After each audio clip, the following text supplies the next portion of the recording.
Hey you people, welcome to Prep Up Academy. This is Soumya and today I'll be telling you 10 sentences. Last video में हमने देखा था कि 4 types of sentences होते हैं. अब हम 10 सेंटेंसेस की बात करेंगे.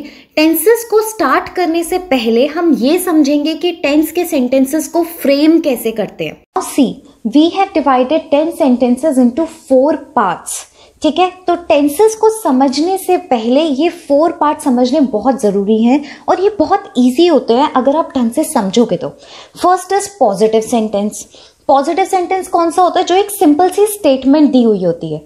फिर होता है नेगेटिव सेंटेंस. नेगेटिव सेंटेंस कौन सा होता है? जिसमें नॉट लग जाता है. Then interrogative sentence. Interrogative sentence कौन सा होता है? जिसमें हम कोई क्वेश्चन पूछते हैं. ठीक है, अभी तक सिंपल है. लास्ट होता है हमारा नेगेटिव इंटेरोगेटिव.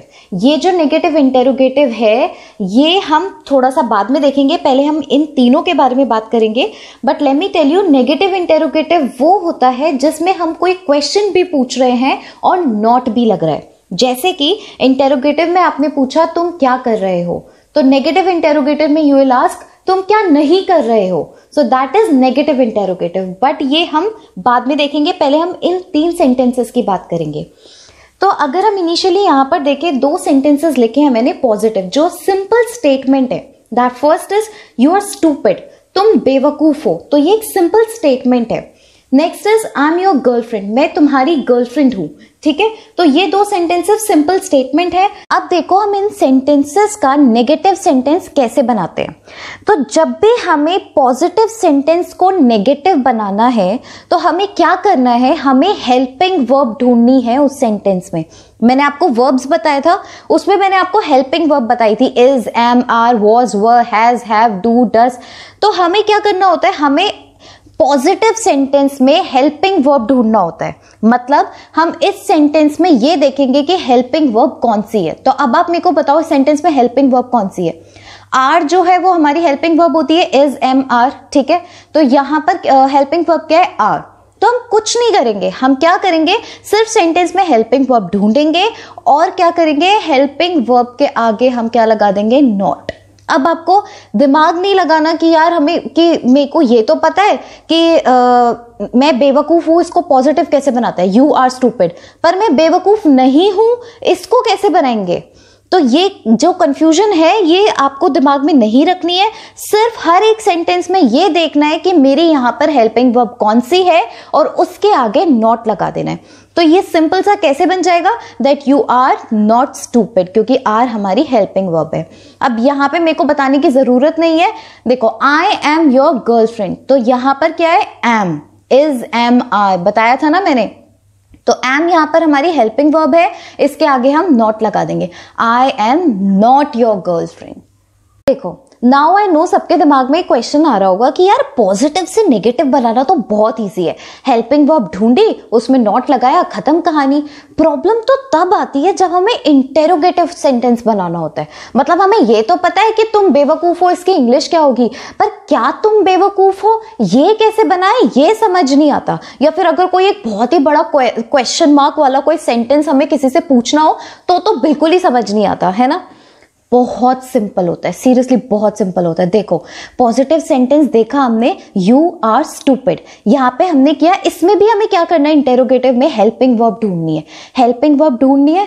अब आपको ये पता है कि ये जो होता है ये हमारा सब्जेक्ट होता है. ये तो सबको मैंने अभी सब्जेक्ट वर्ब ऑब्जेक्ट में बताया था कि सब्जेक्ट क्या होता है ना. यहाँ पे सब्जेक्ट है, ये हमारी क्या हो गई? हेल्पिंग वर्ब हो गई. हमें क्या करना है? इस हेल्पिंग वर्ब को ना इससे पहले लगा देना है. मतलब ये जो आर है ना हेल्पिंग वर्ब, इसको यू से पहले लगा दो, आपका क्वेश्चन बन गया, आपका सेंटेंस फ्रेम हो गया. ये तो बहुत सिंपल सेंटेंसेस, अभी मैं आपको डिफिकल्ट सेंटेंसेस कराऊंगी तो आप देखोगे कि यार ये तो बहुत ही इजी होता है. तो देखो ये मच्छर भी आ गया हमारे साथ पढ़ने के लिए, इसका भी मन कर गया कि अरे ये क्या इंपॉर्टेंट बात हो रही है. चलो छोड़ो, अब हम देखते हैं कि यू आर स्टूपिड को हमने क्या किया? हमने आर को, हमने हेल्पिंग वर्ब को पहले लगा दिया. तो कैसे बन गया? आर यू स्टूपिड, क्या तुम बेवकूफ हो. समझ गए? बहुत सिंपल है. नेक्स्ट सेंटेंस देखते हैं, एक और एग्जांपल देखते हैं. देखो, आई एम योर गर्लफ्रेंड, इसमें क्या था, हेल्पिंग वर्ब एम था, है ना, ये सबको समझ में आ गया। सब्जेक्ट क्या होगा, ये भी सबको पता होगा, सब्जेक्ट क्या है, आई है। हमें क्या करना है, क्वेश्चन कुछ नहीं सोचना इंटेरोगेटिव कैसे बनेगा, सिर्फ क्या करना है, हेल्पिंग वर्ब को सब्जेक्ट से पहले लगा देना है। मतलब am I your girlfriend, this is helping verb and this is subject. समझ गए, सिंपल है इंटेरोगेटिव सेंटेंस। अब आप मेरे को एक बात बताओ, आर यू स्टूपिड, ये इंटेरोगेटिव सेंटेंस है, क्वेश्चन पूछ रहे हैं, क्या इसका आप आंसर यस या नो में दे सकते हो? मतलब क्या तुम बेवकूफ हो, या तो तुम बोलोगे हाँ मैं बेवकूफ हूं, या तुम बोलोगे नहीं मैं बेवकूफ नहीं हूं। एंड ऑब्वियसली आई नो कि आप लोग तो बिल्कुल ही बेवकूफ नहीं है, बस ऐसे ही बता रही हूं, ठीक है। क्या इस सेंटेंस का आंसर आप यस नो में दे सकते हो, इस इंटेरोगेटिव सेंटेंस का? एम आई योर सिस्टर, क्या मैं तुम्हारी बहन हूं, सॉरी दिस वाज गर्लफ्रेंड, मैंने इसको सिस्टर बना दिया, चलो कोई नहीं, ठीक है। क्या मैं तुम्हारी बहन हूं या क्या मैं तुम्हारी गर्लफ्रेंड हूं? हाँ या ना में दे सकते हो ना, कि हाँ मैं हूं, नहीं मैं नहीं हूं, no I am not, yes I am. ऐसे ही yes you are, no you are not, है ना, सिंपल बन जाते हैं। पर क्या हर इंटेरोगेटिव क्वेश्चन, जैसे अगर मैं आपसे पूछूं आपका क्या नाम है, तो आप हाँ या ना में दे सकते हो कि हाँ मेरा नाम है, नहीं मेरा नाम है। तो क्या हर इंटेरोगेटिव क्वेश्चन सिर्फ यस या नो में कंप्लीट हो जाते हैं? नहीं, इसके लिए हमें एक कॉन्सेप्ट समझने की जरूरत है। सो फॉर दैट हम इंटरोगेटिव क्वेश्चंस को दो पार्ट्स में डिवाइड करते हैं। फर्स्ट इज येस या नो में जिसका आंसर मिल जाए, like am I your sister, ठीक है, तो इसका आंसर मिल जाएगा। नेक्स्ट आता है जब हम उसको थोड़ा सा और कॉम्प्लिकेटेड बना देते हैं क्वेश्चन को, कि दूसरा आंसर दूसरा पर्सन येस या नो में आंसर ना कर पाए, जैसे कि why am I your sister, ठीक है, तो दूसरे को एक्सप्लेन करना पड़ेगा ना जिससे आप पूछ रहे हो। सो इस चीज़ के लिए हम WH फैमिली को इंट्रोड्यूस करते हैं। मतलब जैसे why, when, what, where, who, whom, ये सारे क्या है, WH से स्टार्ट हो रहे हैं ना, और हाउ भी WH फैमिली में आता है, although it's starting from H but ये WH फैमिली में ही आता है। तो ऐसे क्वेश्चंस जब व्हेन, वाई से स्टार्ट होते हैं तो वो थोड़े कॉम्प्लिकेटेड क्वेश्चंस हो जाते हैं। हम ऐसे सेंटेंसेस बड़े आराम से बना सकते हैं। हमें समझ में आ गया कि इतना हमने फ्रेम किया और उसके बाद WH फैमिली को यूज कर लिया। तो यहाँ पर हम कैसे बना सकते हैं, ये पूरा है, आगे वाई लगा दिया, why are you so stupid या वाई आर यू स्टूपिड, तुम क्यों इतने बेवकूफ हो। How am I your sister, मैं कैसे तुम्हारी बहन हूं, ठीक है। तो इन सब के आंसर इसमें हम येस नो वाले ये सिंपल होते हैं और ये थोड़े कॉम्प्लिकेटेड हो जाते हैं। चलो अब जल्दी से कुछ और सेंटेंसेस कर लेते हैं ताकि ये कॉन्सेप्ट बिल्कुल अच्छे से आपको क्लियर हो जाए। चलो स्टार्ट करते हैं। फर्स्ट सेंटेंस है हमारा, ही विल कम टुमारो, वो कल आएगा, ठीक है। सिंपल सेंटेंस है, सिंपल स्टेटमेंट है, पॉजिटिव है। अब इसको हम नेगेटिव में कैसे कन्वर्ट करेंगे, अभी मैंने आपको बताया था हेल्पिंग वर्ब के आगे हम क्या करेंगे, नॉट लगा देंगे। बट क्वेश्चन इज कि यहाँ पर हेल्पिंग वर्ब कौन सी है। तो हेल्पिंग वर्ब में मैंने आपको क्या बताया था, जो मोडाल वर्ब होती है वो भी हमारी हेल्पिंग वर्ब होती है। तो यहाँ पर विल क्या है, मोडाल वर्ब है ना, मोडाल्स में हम पढ़ते हैं ना, will, would, shall, should, right. तो विल हमारी क्या है, यहाँ पर हेल्पिंग वर्ब है। तो हम क्या करेंगे, विल के आगे नॉट लगा देंगे, ही will not come tomorrow. Clear है ना, right, okay ma'am, so that I know कि हाँ आपको समझ में आ रहा है। चलो आगे देखते हैं। यहां पर हमने विल नॉट लगा दिया। अब मैंने आपको इंटेरोगेटिव सेंटेंसेस के लिए क्या बताया था कि आप जो सब्जेक्ट होता है, देखो यहां मैं आपको समझाती हूं कि ये हमारा हेल्पिंग वर्ब है, ये हमारा सब्जेक्ट है। तो हम क्या करते हैं, कुछ नहीं करते, कुछ दिमाग नहीं लगाते, बस हेल्पिंग वर्ब को सब्जेक्ट से पहले ले आते हैं। तो क्वेश्चन क्या बनेगा, विल ही, बाकी पूरा सेंटेंस सेम रहेगा, will he come tomorrow. Simple है। ये क्या था, विल ही कम टुमारो का आप आंसर कैसे दोगे, येस या नो में दोगे कि हाँ वो कल आएगा, नहीं वो कल, येस ही विल। देखो सेंटेंस कैसे बनाते हैं, अगर हमें आंसर देना हो तो इसका आंसर कैसे देंगे, yes he will, no he will not. पूरा बोलने की जरूरत नहीं है। जो एडवांस इंग्लिश होती है उसमें हम अगर आपसे कोई पूछता है विल ही कम टुमारो, तो आप ये नहीं बोलोगे yes he will come tomorrow, नहीं, yes he will, no he will not, ठीक है, सिंपल।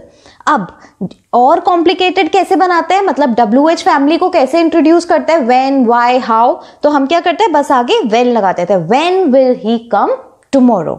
सिंपल सा कॉन्सेप्ट है बट बहुत इंपॉर्टेंट कॉन्सेप्ट है, क्योंकि जब ये टेंसेस में लर्न करते हैं ना तब हमें कुछ समझ नहीं आता, क्योंकि टेंसेस खुद ही ऐसा लगता है कितने टफ है, और सेंटेंसेस फ्रेम करने में और ज्यादा दिमाग खराब हो जाता है ना। अभी देखते जाओ, आपको कॉन्सेप्ट इतना अच्छे से क्लियर हो जाएगा ना, क्योंकि अब इसमें थोड़ा सा और लर्न करेंगे हम, एक और चीज आएगी। देखो एक और सेंटेंस करते हैं।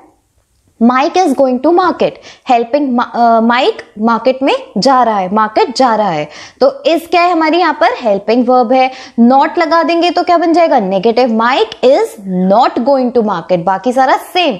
और चलो आप क्वेश्चन आप बताओ कैसे बनाएंगे हम क्या करेंगे, इसको यहां पर ले आएंगे। सब्जेक्ट क्या है हमारा, माइक, तो is Mike going to market, क्या माइक मार्केट जा रहा है, ठीक है। अब ये यस या नो में दे दोगे, yes Mike is going to market या फिर यस माइक इज, ठीक है। तो यहां पर WH फैमिली कैसे इंट्रोड्यूस करेंगे, सिर्फ W मतलब why, how, when he is going to market, sorry when he is नहीं, हम यहां पर पता है हम क्या करते हैं नॉर्मली, अगर हमसे कोई क्वेश्चन पूछता है ना तो ध्यान से देखना, कोई भी आप क्वेश्चन बनाते हो ना, आप ये बोलते हो why Mike is going to market, देखना आप ध्यान से, पर वो सेंटेंस गलत होता है, क्योंकि हम क्या करते हैं, मैंने अभी क्या बताया था, इसको यहां पे लाते हैं हम। जब हम नॉर्मल खुद से सेंटेंस बोलते हैं ना, हम इसको ऐसा का ऐसे ही बोल देते हैं और बोल देते हैं why Mike is going to market, वो सेंटेंस क्या होता है, गलत हो जाता है। सेंटेंस बनता है why is Mike going to market,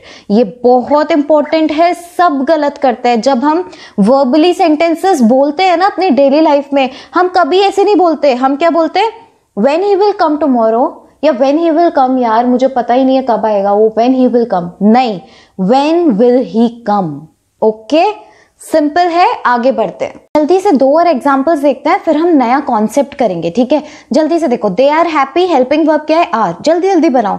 यहाँ पे क्या किया, नॉट लगाया, they are not happy, negative बन गया। इंटेरोगेटिव कैसे करेंगे, आर को पहले ले जाएंगे सब्जेक्ट के पास, तो क्या बन गया, आर दे हैप्पी। और जब हमें इसका आंसर हम कैसे देंगे, yes they are, no they are not, ऐसे ही बनाने। अब कोई भी आपसे क्वेश्चन पूछे आर दे हैप्पी, तो आप कैसे बोलोगे, yes they are, no they are not, simple, ठीक है। WH फैमिली इंट्रोड्यूस करेंगे तो कैसे बन जाएगा, why are they happy, simple. Next देखते हैं, आई एम वरीड, आप बताओ क्या बनेगा नेगेटिव, एम का am not, I am not worried. Question क्या होगा, एम आई वरीड, क्या मैं वरीड हूं। फिर उसके बाद कॉम्प्लिकेटेड क्वेश्चन कैसे बनाएंगे, why am I worried. Concept should be clear now. अब देखो ये एक नया कॉन्सेप्ट है, बट आप ध्यान से समझो, ज्यादा डिफिकल्ट नहीं है, सिंपल है, ठीक है। क्या आप ये सेंटेंस देखो, ही प्लेज फुटबॉल, वो फुटबॉल खेलता है, क्या आप इसका नेगेटिव बना सकते हो, ही प्लेज नॉट फुटबॉल, नहीं बन रहा है ना ऐसे नेगेटिव सेंटेंस। आप मेरे को ये बताओ, इस सेंटेंस में हेल्पिंग वर्ब कहाँ है।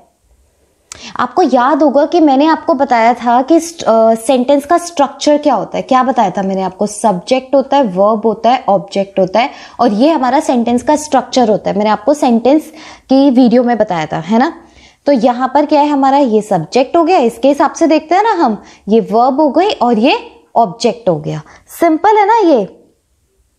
तो अगर ये सब्जेक्ट है, ये वर्ब है, ये ऑब्जेक्ट है, इसमें हेल्पिंग वर्ब तो है ही नहीं। और अभी हमने पढ़ा कि पॉजिटिव को नेगेटिव में या इंटेरोगेटिव में चेंज करने के लिए हमें हेल्पिंग वर्ब की जरूरत पड़ती है, और हेल्पिंग वर्ब है नहीं। सो फॉर दैट, जो ऐसे सेंटेंसेस होते हैं जिनमें हेल्पिंग वर्ब नहीं होती है, उसमें हम हेल्पिंग वर्ब लगाते हैं, सो दैट हम उसको नेगेटिव या इंटेरोगेटिव में चेंज कर सके। और हम क्या हेल्पिंग वर्ब लगाते हैं, हम या तो डू लगाते हैं, या डज लगाते हैं, या डिड लगाते हैं। ये लर्न कर लो, just learn it by your heart. मतलब कि अगर जिस सेंटेंस में हेल्पिंग वर्ब नहीं है, तो हम ऐसे सेंटेंसेस को नेगेटिव में बनाने के लिए डू, डज या डिड, ये हेल्पिंग वर्ब है, ये तो सबको पता है ना, do, does, did helping verb है ना। तो ऐसे सेंटेंसेस में हम डू, डज या डिड हेल्पिंग वर्ब का यूज करते हैं, उनको लेकर आते हैं। और एक और चीज, जिन सेंटेंसेस में हमें डू, डज, डिड लगाना पड़ रहा है, मतलब हेल्पिंग वर्ब लगानी पड़ रही है, ऐसे सेंटेंसेस को हम सिंपल प्रेजेंट टेंस के सेंटेंसेस बोलते हैं। या तो सिंपल प्रेजेंट टेंस जिसमें हम डू या डज लगाएंगे, या फिर सिंपल पास्ट टेंस के सेंटेंसेस जिसमें हम डिड लगाएंगे। ये हम टेंसेस में भी देखेंगे, बट अभी बेसिक आपको यहां पर हमने ये बताया। अब हम इसका नेगेटिव कैसे बनाएंगे, डू या डज यूज करेंगे। तो हम कैसे बना रहे हैं, डज को हमने लगाया, हेल्पिंग वर्ब यूज करी और नॉट लगा दिया, he does not play football. समझ आया ना। अच्छा, एक और चीज आपको कंफ्यूजिंग, बहुत ही ज्यादा कंफ्यूजिंग लग रही होगी यार, दैट इज, यार हमने ही डू नॉट प्ले फुटबॉल क्यों नहीं लिखा, वाई डज, या फिर आई प्ले फुटबॉल में I do not play football लिखा और डज नहीं लिखा। तो एक चीज मैंने आपको बताई थी, ही क्या है, सिंगुलर है ना। ये मैंने आपको कॉन्सेप्ट अभी कराया था लास्ट वीडियो में कि ही सिंगुलर है, तो उसके जो थर्ड पर्सन सिंगुलर होता है उसके साथ हम हमेशा एस या ईएस का यूज करते हैं, बताया था ना।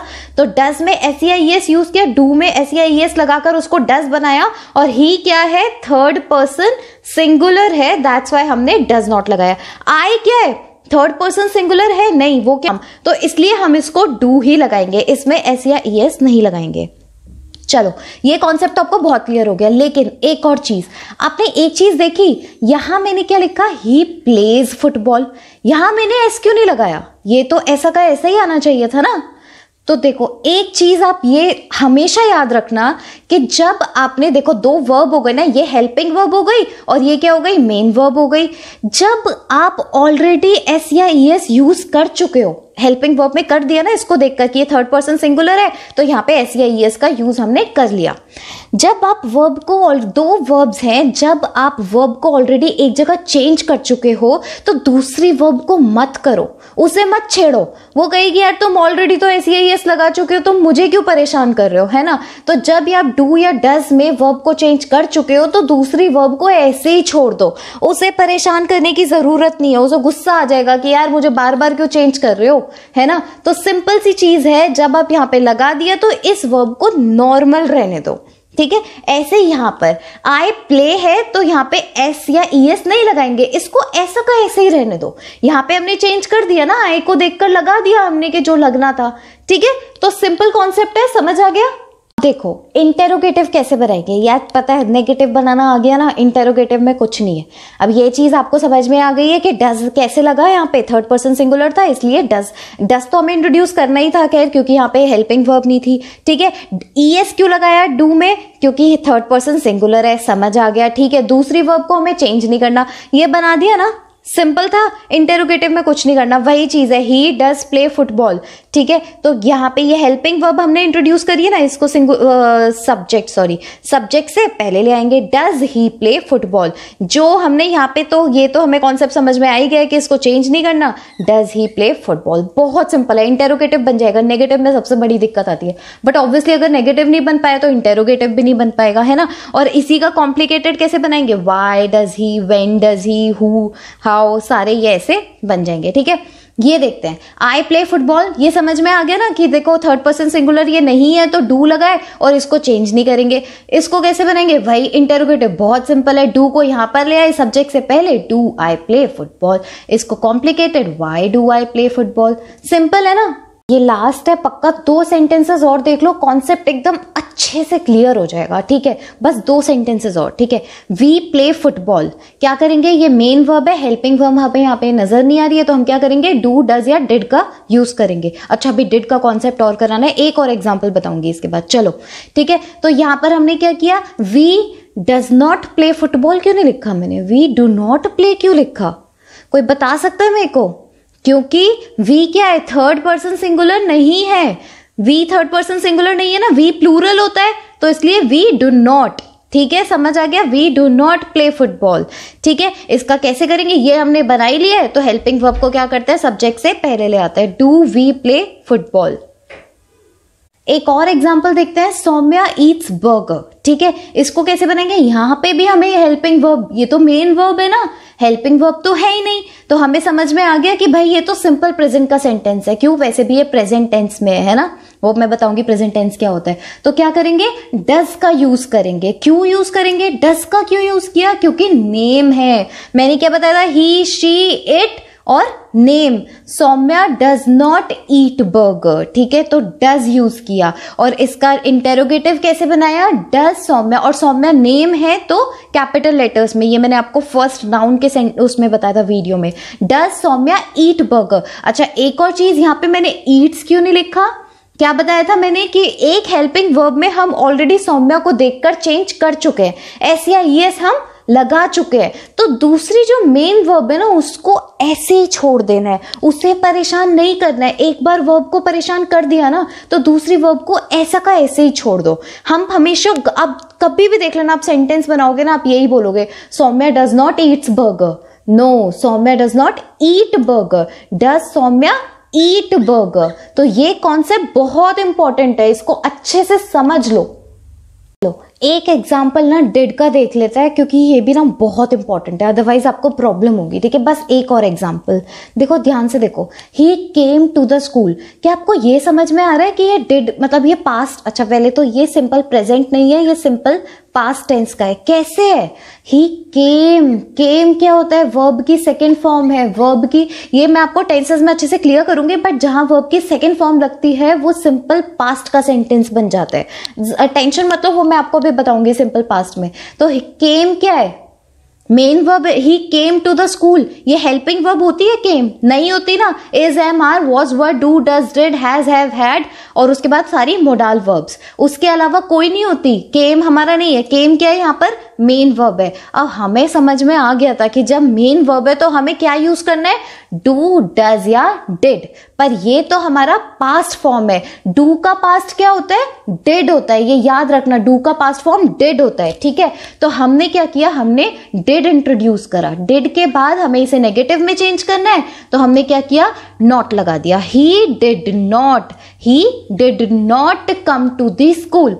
अब क्वेश्चन एक और उठ के आया कि यहां तो मैम आपने लिखा केम, यहां पे आपने लिख दिया कम, क्या ये आपने गलती कर दी है? नहीं, मैंने कोई गलती नहीं करी है, सेंटेंस बिल्कुल सही है, बिल्कुल सही सेंटेंस है। लेकिन दिक्कत क्या है? मैंने आपको अभी एक चीज बताई थी, यहां पे हमने क्या किया? हेल्पिंग वर्ब को इंट्रोड्यूस किया और ही के हिसाब से हमने डिड लगा दिया। मैंने अभी क्या कहा था? जो दूसरी वर्ब है ना उसको छेड़ो मत, तो उसे कहीं नहीं छेड़ना, ना तो प्रेजेंट टेंस में छेड़ना है ना पास्ट में। केम की वर्ब की first form, base form use करते हैं ना हम। कम, कम, केम, कम, ऐसे होता है ना, कम, केम, कम, तो ये वर्ब की बेस फॉर्म होती है। तो बेस फॉर्म क्या होती है? कम होती है ना, तो इसको मत छेड़ो। तो यहां पर क्या आएगा? He did not come to the school. Base form ही यूज करेंगे। ये पास्ट में था इसलिए इन्होंने केम लिखा है, बट आप बेस फॉर्म ही यूज करोगे। ठीक है, नेक्स्ट क्वेश्चन कैसे बनेगा? डिड को यहां पर ले आएंगे। Did he come to the school. Did he समझ में आया और बेस फॉर्म यूज करी हमने। वर्ब की फर्स्ट फॉर्म या बेस फॉर्म कुछ भी बोल सकते हैं, वर्ब की वीडियो में आपने देखा था ये। ठीक है, तो यहां पर क्या करेंगे? बेस फॉर्म यूज करी कम और सेंटेंस बना दिया, did he come to the school. बच्चों, मैं आपको एक चीज दोबारा से क्लियर कर रही हूँ, क्योंकि मुझे पता नहीं क्यों ऐसी फीलिंग आ रही है आप गड़बड़ करोगे। देखो, आई, वी, यू, दे के साथ हम डू लगाते हैं, ये याद कर लो। ठीक है, मतलब इसे छोड़ो, अब इसे देखो। थर्ड पर्सन सिंगुलर के साथ हम एस या ई एस यूज करेंगे, और थर्ड पर्सन सिंगुलर क्या है? ही, शी, इट, या name of a person, place, animal और थिंग, तो उसके साथ हम क्या यूज करेंगे? डज। ठीक है, ये याद कर लो, गलती ना हो जाए इस चीज में, क्योंकि ये बहुत ही ज्यादा इंपॉर्टेंट है। ठीक है, थर्ड पर्सन सिंगुलर के साथ सिंगुलर होना चाहिए, थर्ड पर्सन होना चाहिए, तो हम क्या करेंगे? एस या ई एस। ठीक है, आई वैसे सिंगुलर होता है लेकिन थर्ड पर्सन नहीं है, तो आई, वी, यू, दे के साथ हम क्या यूज करेंगे? Do. Learn it by heart. ठीक है, गलती ना हो जाए इसमें। ठीक है, चलो आगे बढ़। और डिड जो है, डिड हम किसी के साथ, डिड की कोई फॉर्म नहीं होती है, दोनों में हम डिड ही यूज करते हैं। ठीक है, चलो देखो, आपने एक चीज याद नहीं दिलाई, हमारा नेगेटिव इंटेरोगेटिव का कॉन्सेप्ट अभी रहता है, जल्दी से इसको भी कंप्लीट कर लेते हैं, बस 2 मिनट और रुक जाओ। देखो, do you listen to the songs, क्या तुम सॉन्ग सुनते हो? क्या है ये क्वेश्चन? इंटेरोगेटिव क्वेश्चन है ना, interrogative question, do you listen to the songs. अब क्वेश्चन है, अब हमें पूछना है क्या तुम सॉन्ग्स नहीं सुनते हो? तो क्या करेंगे हम? नेगेटिव में पूछना है और इंटेरोगेटिव क्वेश्चन पूछना है। तो हम क्या करते हैं, ध्यान से सुनना, हम ना क्या करते हैं, सब्जेक्ट के आगे नॉट लगाते हैं। मतलब हमने कैसे बनाया था? हेल्पिंग वर्ब लगाई थी, फिर हमने सब, नॉर्मल क्या होता है? सब्जेक्ट होता है, फिर हेल्पिंग वर्ब होती है जो पॉजिटिव सेंटेंस होता है ना। पर इंटेरोगेटिव के लिए हम क्या करते थे? इसको यहां ले आते थे, हेल्पिंग वर्ब को सब्जेक्ट और फिर सब्जेक्ट रखते थे। नॉट अगर लगाना है ना तो वो सब्जेक्ट के बाद ही लगाना, ये याद रखना। ठीक है, ये चीज सिंपल है। तो सब्जेक्ट क्या है हमारा? ये। हेल्पिंग क्या है? हम हेल्पिंग वर्ब क्या है हमारा? ये। Do you not listen to the songs, क्या तुम सॉन्ग्स नहीं सुनते? ठीक है। डू दे प्ले गेम्स, क्या वो गेम्स खेलते हैं? तो इसका ये क्या है, इंटेरोगेटिव क्वेश्चन है ना ये, इसका हम नेगेटिव इंटेरोगेटिव कैसे बनाएंगे आप बताओ। डू दे नॉर्मली रहा और सब्जेक्ट क्या है हमारा ये, इसके आगे हमने क्या लगा दिया, not. Do they not play games, ठीक है। तो नेगेटिव इंटेरोगेटिव का कॉन्सेप्ट बहुत ही इजी है, हमें बस सब्जेक्ट के आगे नॉट लगाना है। Just learn this negative interrogative, बहुत ही सिंपल हो गया।